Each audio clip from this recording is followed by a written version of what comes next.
Sometimes I feel like I was destined to be the bad kid. My dad walked out on my mom and I before I could walk, and I remember being angry and confused about it since the moment I could form a thought. To make things worse, my parents decided to name me Dietrich, which is maybe the most skinhead-sounding name you can have. Pair that with some hand-me-down Cochranes and a jean jacket, and you've got yourself a certified red flag. All of this is to say that I was a serious piece of shit kid. I started stealing my mom's cigarettes at 11. I had my first fight at 12, and I probably would have been arrested at 13 if I didn't pin that break-in on my buddy Julian. Mom put up with me the best she could, until I hiked a Dos Equis bottle through the passenger side window of my principal's Chevy and got my second expulsion. It was at this moment that Mom decided serious measures had to be taken before her stupid teen son wound up with an adult-sized rap sheet. Her solution? Moving from our little apartment in Cheektowaga all the way to a decrepit crypt just outside of Baltimore.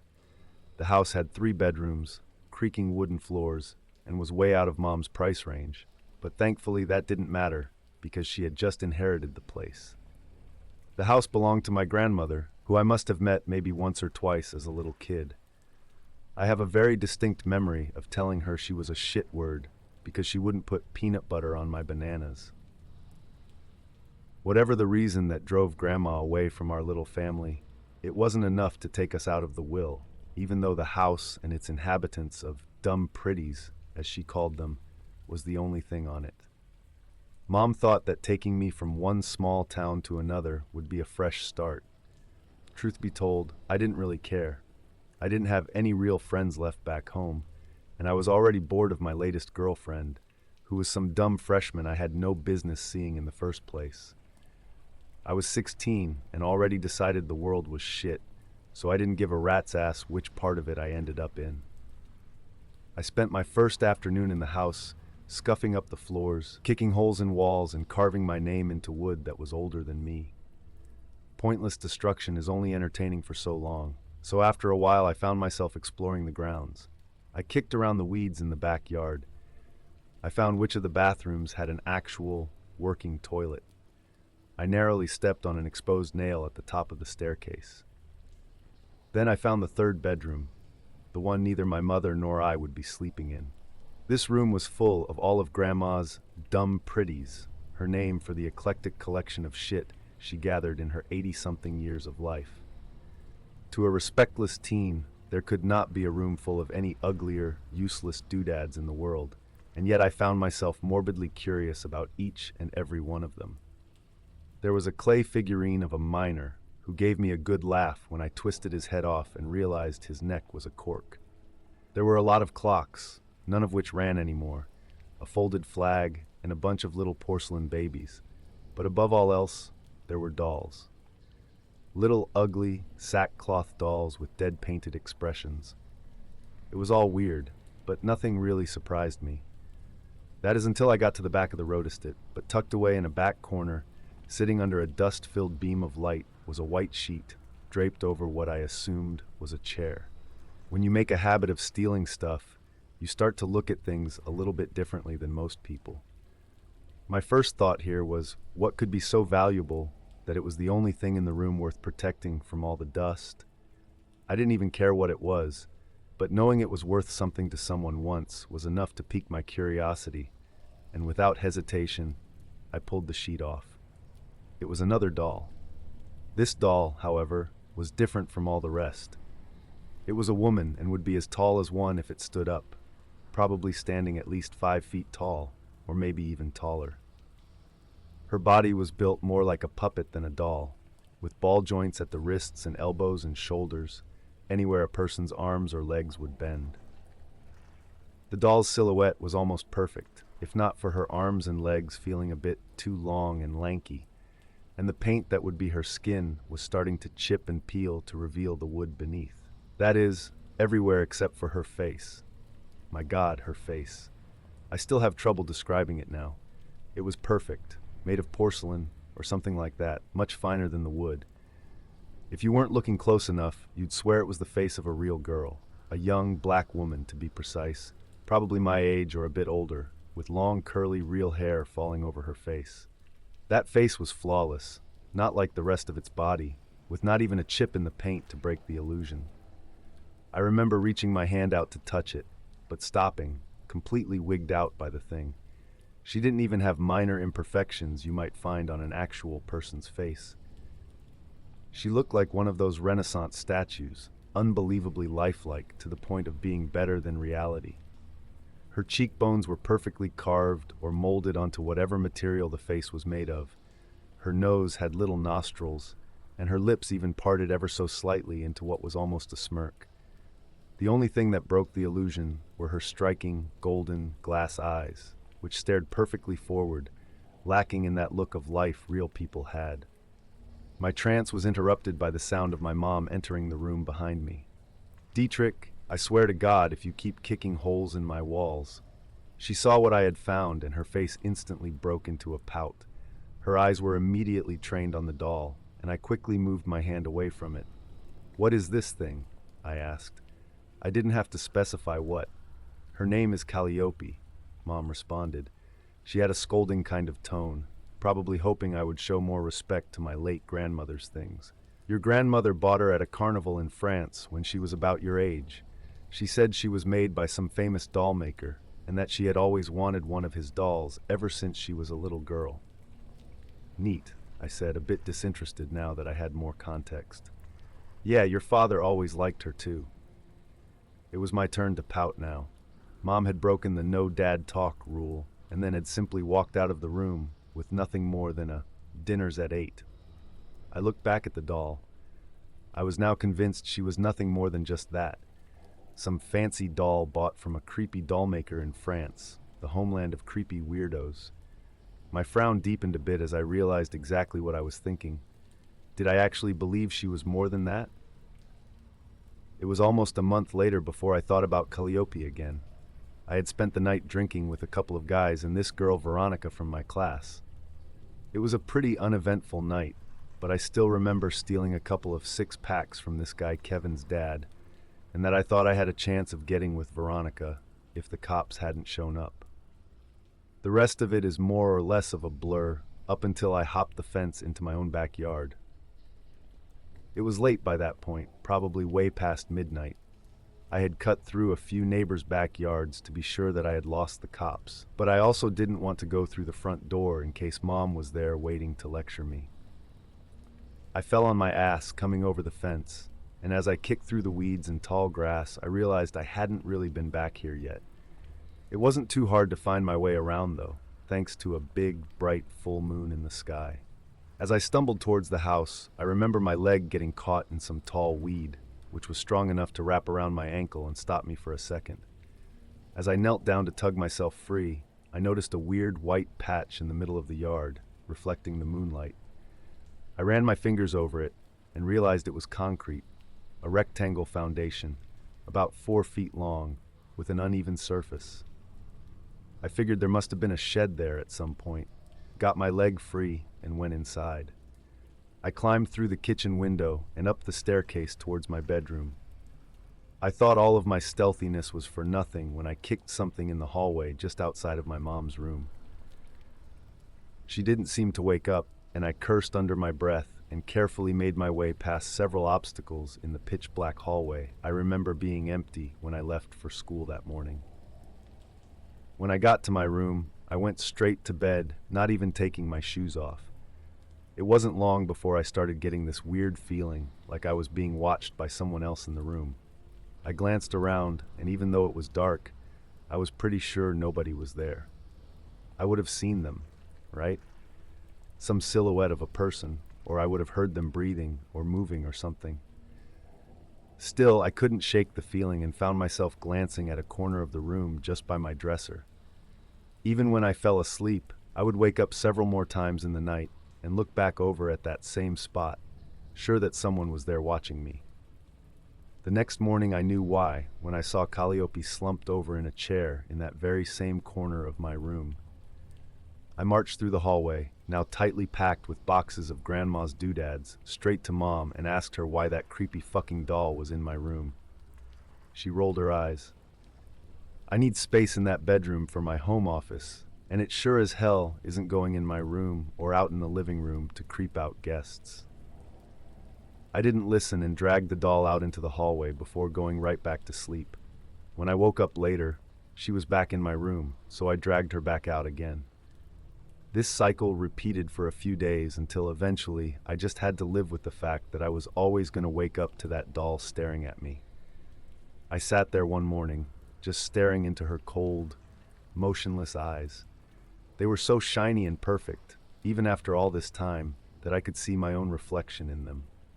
Grandma's weird-ass doll was becoming more than a creepy, unwanted presence in my life. She was becoming an intrusive mockery of my defiance. That night, I decided to get rid of her. I grabbed the doll's arm and dragged her out into the living room. I wasn't just getting rid of the problem. Now I was making a point to Mom, showing her why I wasn't to be fucked with. I laid the doll's head against the bricks of the fireplace and stomped my boot down on her jaw. Instantly, I felt strange, watching that perfect, lifelike face shatter like glass. My dramatic execution felt, for a moment, like it had a real victim, but then seeing the portions of her human face split into uneven pieces was like an uncanny reminder of just how good this inanimate thing was at mimicking life. I know now that in that moment, her little glass eye was staring back up at me. I left the shattered doll and went to sleep. When I woke up, she was back in her chair, as intact as the day I found her. I was quiet at breakfast that morning. I remember I couldn't touch my food and couldn't bring myself to make eye contact with my mother. I didn't say a word when she said, "I'm glad you stopped being stubborn about that doll. I would have thought a boy your age would be thrilled to have a girl in his room." She laughed. I didn't tell her about Calliope. I never believed in the supernatural, but I immediately knew something was wrong with that doll. I'm not ashamed to admit that I was scared shitless, and I was afraid of what might happen if I went to my mom about the doll, not that she would even believe me. I made it a rule not to bother Calliope. I wouldn't even touch the doll again, which also made my room a place of never-ending tension. I hated when I had to go in there and started to sleep on the couch in the living room or at a friend's house. When eventually I had no choice but to sleep in my own bed again, I would spend hours every night laying awake, staring at the doll, knowing that the moment I looked away she would get her revenge. Time went on, and the revenge never came. Slowly I stopped being afraid of Calliope, but I still stared at her. It became less of a defense mechanism and more admiration. I admired the doll for her beauty, how still and perfect her face was, how striking her yellow eyes were behind the sheen of glass. Before long, Calliope was becoming all I could think about. I'd drift off during class, thinking about her eyes. I'd call girls by her name, by complete accident. I even became less of a troublemaker, because all I wanted to do at the end of the day was come home and stare at the doll. It wasn't long before I was talking to her, telling her about my day, and even sitting her next to me on the bed as I did so. My head was always clearer around Calliope. She never spoke back, but I could swear she understood everything I was saying, like she understood me, in a way no friend or girl ever had. She didn't need to say anything to prove it. At the same time, I was starting to have nightmares. I dreamt about nails in the floorboards. I dreamt visions of my staircase, growing longer and steeper and darker as I stared at it. I dreamt about a malevolent, faceless being pressing its ear up against my door, a shadow in the backyard beneath the moonlight, and a woman standing at the top of a staircase, staring down at me. The dreams were always obscure, with an ominous feeling about the unclear images I saw in them. This didn't stop me from waking up in a panic, sweat on my forehead, and clutching my chest like I might have a heart attack right then and there. Then I'd look over at Calliope, and everything would be okay. The panic would stop, I'd catch my breath, and I'd be able to fall back asleep, knowing that she was watching me sleep. It didn't get by me that my closeness to Calliope was making Mom uncomfortable. Occasionally, she would hear me talking through the door and come in expecting to see a friend or a girl, and instead see Calliope, laying limp as ever in her chair. She always looked at the doll with fear, kind of like I looked at her before Calliope and I had started to get along. The look would only get worse when she glanced back at me, The kind of look I'm sure plenty of people get from their families before being locked up in an asylum or something. It's probably for this reason that Mom sent me to live with my great-uncle, just under a year after we had moved into the new house. She gave plenty of reasons. Great-uncle Abel was coming down with Alzheimer's and needed someone to take care of him. I was hanging out with the wrong crowd, which was why we left New York State in the first place. She even let her true colors show a bit the night before I left, snapping, "You're too damn old to be talking to dolls," before hiding her head in her hands and quietly sobbing at the dinner table. I didn't fight it. I had no reason to stay, though I kept thinking to myself what a shame it would be to leave Calliope behind. I spent a few years with Uncle Abel, and for the most part they were uneventful. Abel's Alzheimer's was more or less easy to deal with, at least for a while, and by this point I had more or less calmed down. Calliope did that to me, and even though she wasn't here, I could remember her calming presence whenever I found myself getting angry. I found myself missing her, the way someone might miss an old friend with whom they left things unsaid. It was weird, I knew it, but I knew that Calliope was more than just a doll, so it didn't bother me. In the autumn I'd look up at the golden moon and smile. It reminded me so much of her eyes. At some point, Uncle Abel asked me if I had any girls in my life. Without thinking, I blurted out Calliope's name. "Calliope?" Abel repeated, and I was immediately embarrassed. I shook my head and was going to explain it away when he said something that caught me by surprise. I thought she wasn't around anymore. Eventually, Uncle Abel's Alzheimer's became too much for me to handle on my own, and we had to move him into a home. I was 18, didn't have a job, and had no real choice but to move back in with my mom.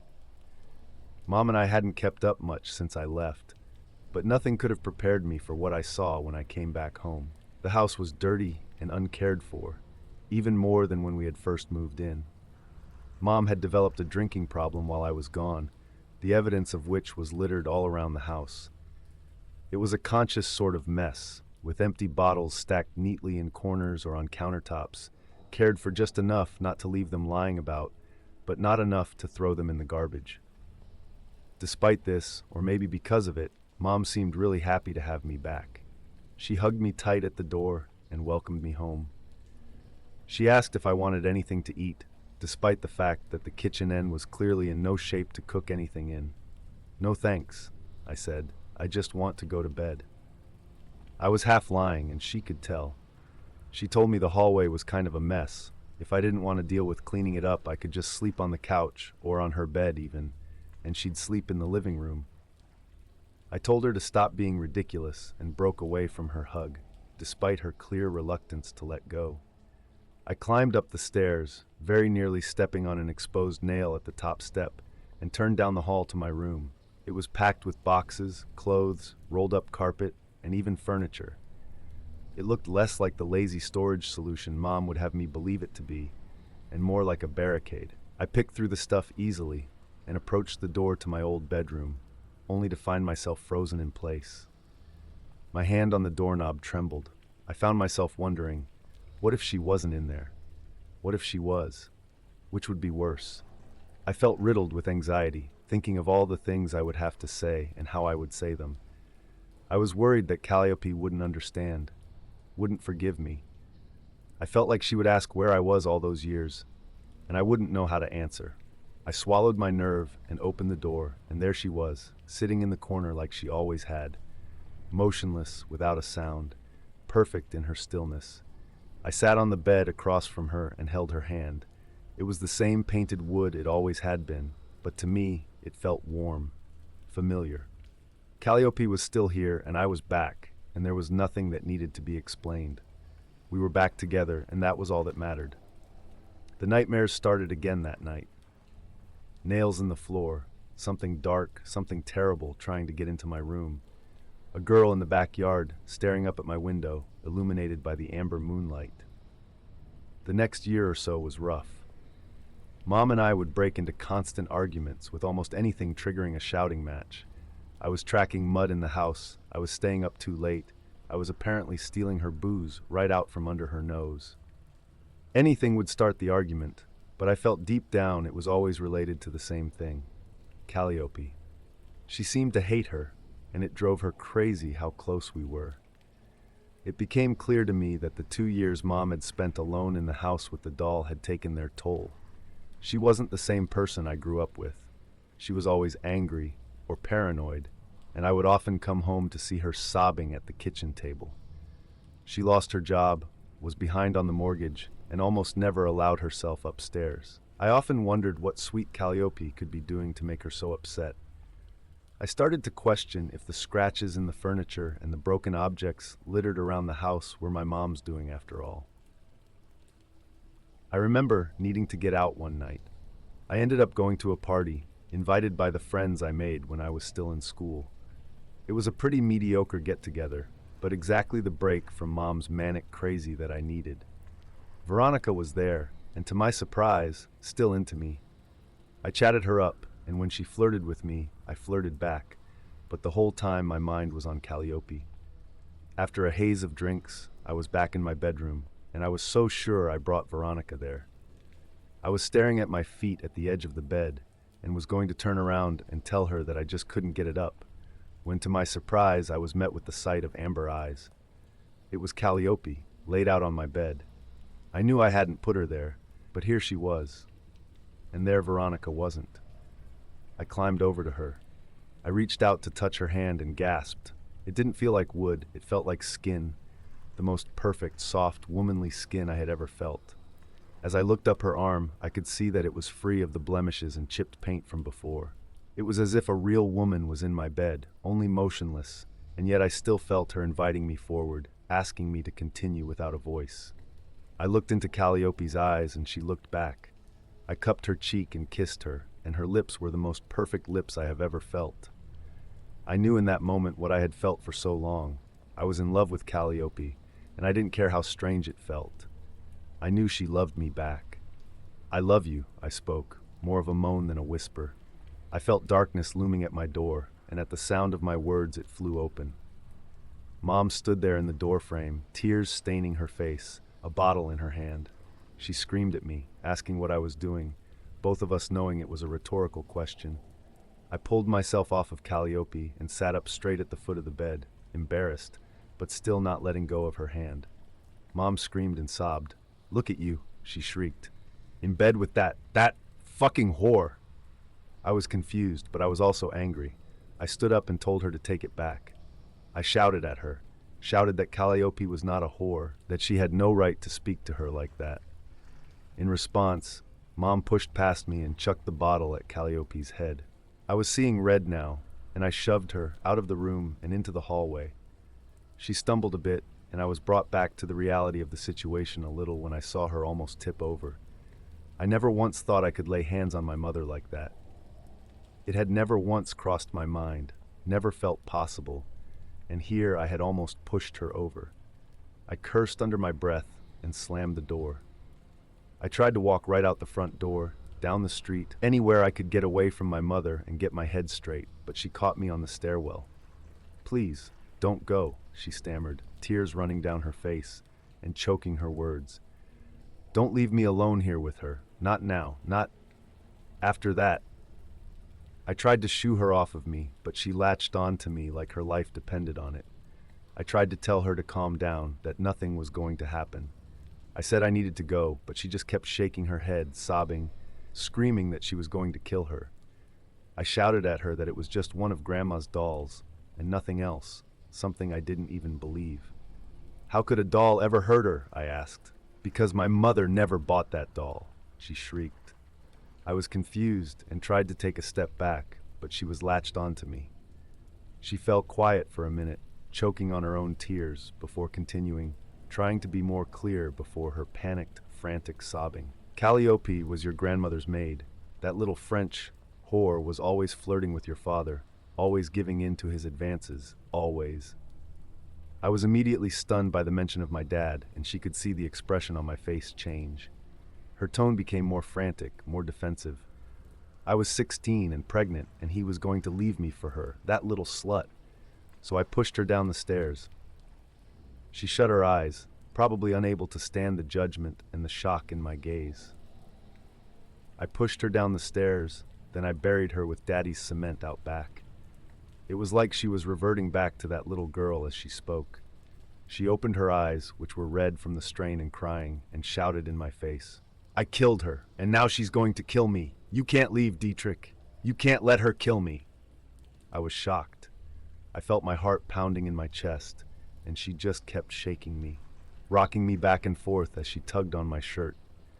I whispered for her to stop. Then I said it outright, then I shouted it, and shoved her when she didn't let go. Her grip on my shirt slipped, and she stumbled backward, stepping onto the exposed nail at the top of the staircase. She shrieked in pain and tumbled backward, the nail tearing through her foot as she collapsed down the flight of stairs. I was frozen in shock, watching as she hit every stair on her way to the bottom. I had to catch my breath before I followed her down, slowly ascending every step, careful not to step on the smeared blood and shifting all of my weight on the banister, feeling like I might collapse myself.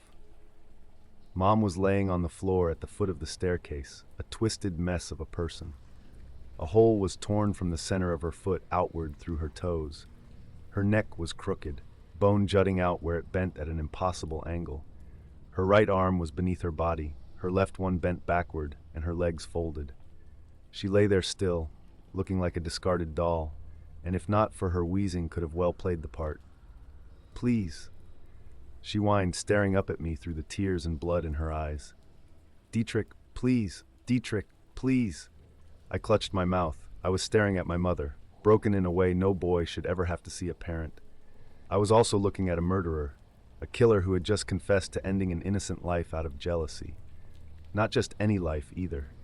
My Calliope, who had once lived, only to be robbed from life too early by the woman on the floor in front of me. "Dietrich, please," my mother whispered for the last time. I looked back and saw Calliope. She was sitting at the top of the staircase, her head leaning against the banister. I looked at her amber eyes, and for once swore I could see something in them, real emotion, delight. One look in her eyes and I knew what I had to do. I looked back down at the crippled creature on the floor below me. All pity and fear had left me, and I raised my leg and broke my boot down on her jaw. I dragged my mom's body out the door and stuffed it into the trunk of her Cadillac and let it drift on neutral into a local river. As I watched it sink beneath the inky murk, I remember looking up at the sky, finding it remarkable just how yellow the moon was that night. When I got home, the blood trail leading down the staircase and out the door was completely gone. As I walked up the stairs, I noticed that even the nail jutting out of the top step was missing. The door to my room was open, and there lay Calliope, waiting for me. I held her to my chest and slept dreamlessly through the night. The next day, I told the cops what my mom told me. I said she confessed to the murder of a girl about 19 years ago, just before running off with some guy she met at a bar in town. They had their questions, of course, but the forensics on the body dug up in my backyard showed that I would have to be a really murderous baby if I was responsible.